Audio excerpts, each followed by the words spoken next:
Ọlábísí Ẹ̀dújọbí ló ń pèdè lọ́wọ́ lórí ètò yín ètò wa Bísí Ológe Show lórí MITV UHF 43 àti DSTV Channel 255. Ètò tẹ́tí ń wò nípa àwọn òde àríyá lóríṣiríṣi bíi ìgbéyàwó, ọjọ́ ìbí, ìsọmọlórúkọ, àjọ̀dún, ìfilọ́lẹ̀, ìsìnkú àgbà, àwọn ìpolówó ọjà lóríṣiríṣi náà ò gbẹ́yìn o.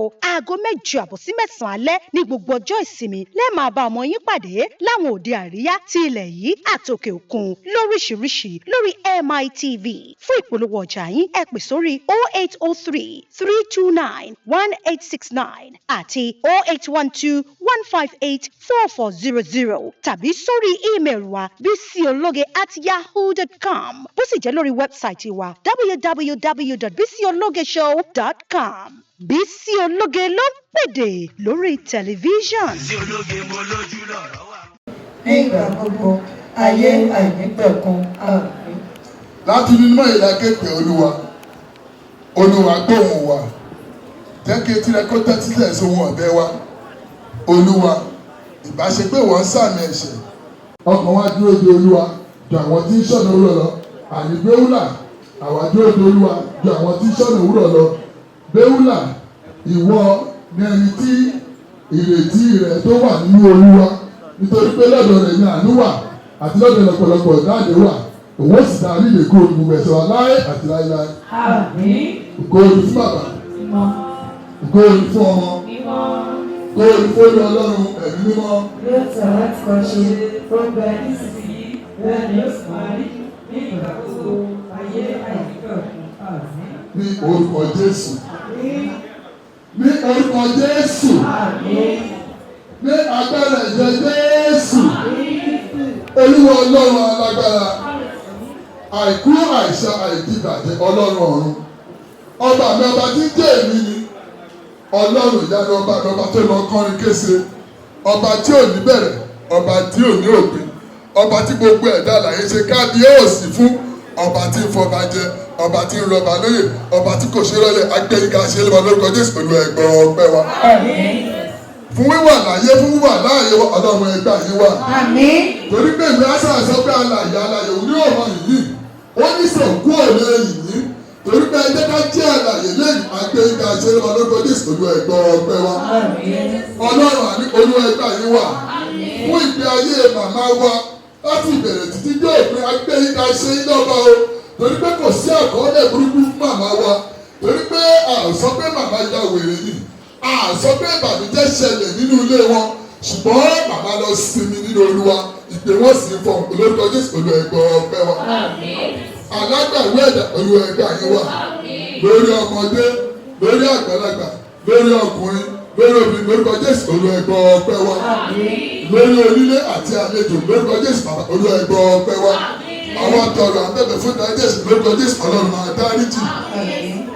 Torí pé ẹlẹ́ṣẹ̀ ni wà wíwọ́n sí pé àbáṣepọ̀ àgò tẹ́ ẹ̀ṣẹ̀ ní kò sí òtọ́ ọ̀kan nínú wa. Òun náà bá pẹ̀ ẹ̀ṣẹ̀ mẹ́rin ní àwọn kì yóò ṣe rere. Òun náà lè nìgbẹ́ dáríjì ẹ̀ṣẹ̀ wà ká kó lè máa bẹ̀rù yín. Torí pé àbẹ̀rù ilé mi bá kúrú lọ́dà tó ti ṣe yín. Atọ́rọ àbẹ̀bẹ̀ fún Jésù lórúkọ Jésù Olúwa máa dáríjì. Ẹ̀ṣẹ̀ bàbá ẹ̀ṣẹ̀ kọ̀ Ọlọ́run máa dáríjì. Bàbá aṣáájú sọ náà òtò ìdí lọ́wọ́ lórúkọ Jésù ẹ̀ṣẹ̀ rẹ̀ má jẹ́ òde lọ iṣẹ́ ẹ̀sìn wa. Iṣẹ́ ẹ̀sìn ọjọ́ tó ìdí ó ṣe ìtẹ̀wọ́gbà. Àwọn atọ́rọ àbẹ̀bẹ̀ ní gbogbo Ọlọ́run lọ ìyá wá sí mímọ́.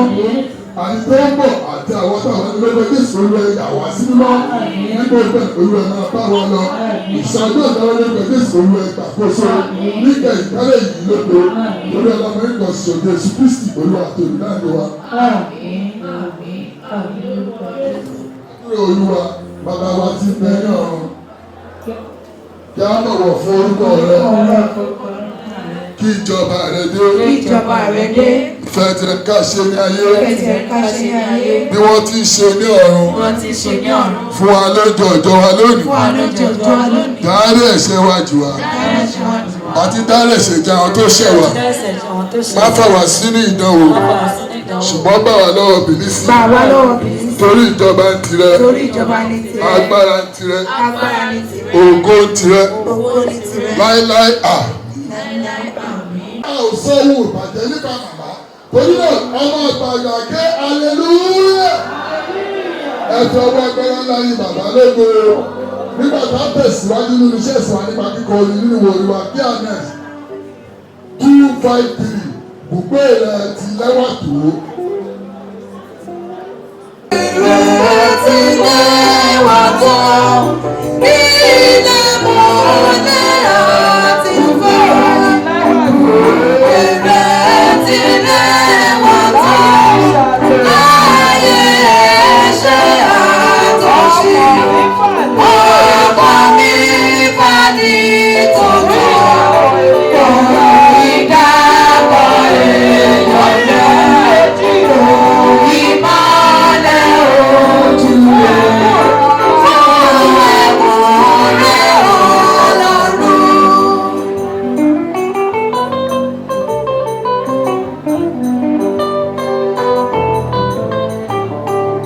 Ayọ̀ bá àwọn èyí tí mo yí pẹ̀lẹ́ rẹ̀ lọ. Ayọ̀ ọkọ̀ tó sẹ́yìn láyé bàbá lọ wájú. Gẹ́gẹ́ bá dábàá dúró tí mo rí bí sí mi ní ọ̀gá náà sọ̀dọ̀ bàbá. Wọ́n ti yọ títí ayé.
Praise the Lord! Praise the Lord! Praise the living Jesus! Ẹ jọ̀ọ́, ará àti ọ̀rẹ́, ẹ jẹ́ ká jókòó. Ìṣe pé a lè fún gbogbo èèyàn ní program, but program kan ta ní náà máa lò lọ́la. Wọ́n ní nínú iṣẹ́ ìsìn wa fún àṣálẹ́ tí onígbàgbọ́ fún ètò ìsìnkú màmá wa. A máa kọrin nínú ìwé orin wa bí àná 782 àwọn tó ṣọ̀wọ́n fún.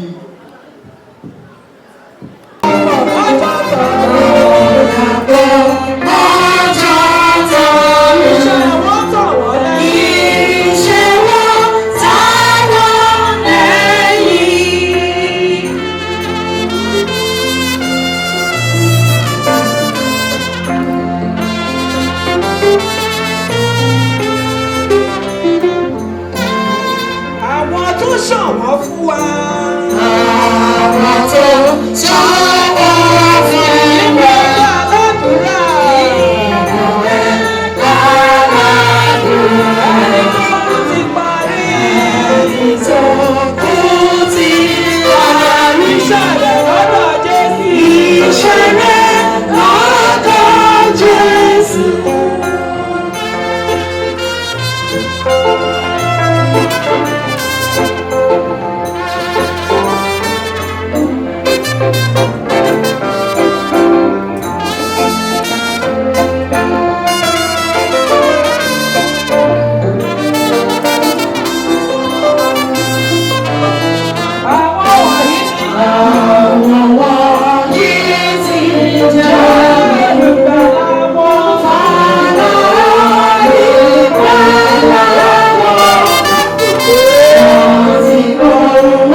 Never you turn.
màmá wa kó jẹ́ pé máa sọ̀kò pa wọ́n ní tẹ̀kìtì màmá wa kó ní bẹ́ẹ̀ ó yẹ kí Olúwa lógo.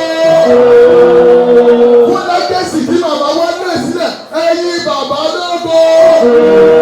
Fún ìgbé màmá tó ti fohùn síbẹ̀ ẹ̀yin bàbá lógo. Ẹ jẹ́ ká jókòó nígbà tá a máa farabalẹ̀ gbé ẹ̀kọ́ kíkà wa kìíní láti ẹnu màmá wa Adékẹ́mi Adófarati. Wákà jókòó wọ́n ti. Praise the Lord. Praise the living Jesus. Ẹ̀kọ́ kíkà wa ìkíní fún ètò ìsìnkú màmá wa late primate prophet Dr. E.O. Abiodun ní owó ẹ̀yẹ. Òun la ó rè nínú ìwé Jóòbù.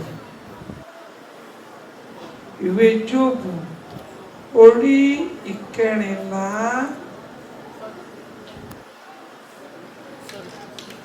Ìwé Jóòbù orí ìkẹrìnlá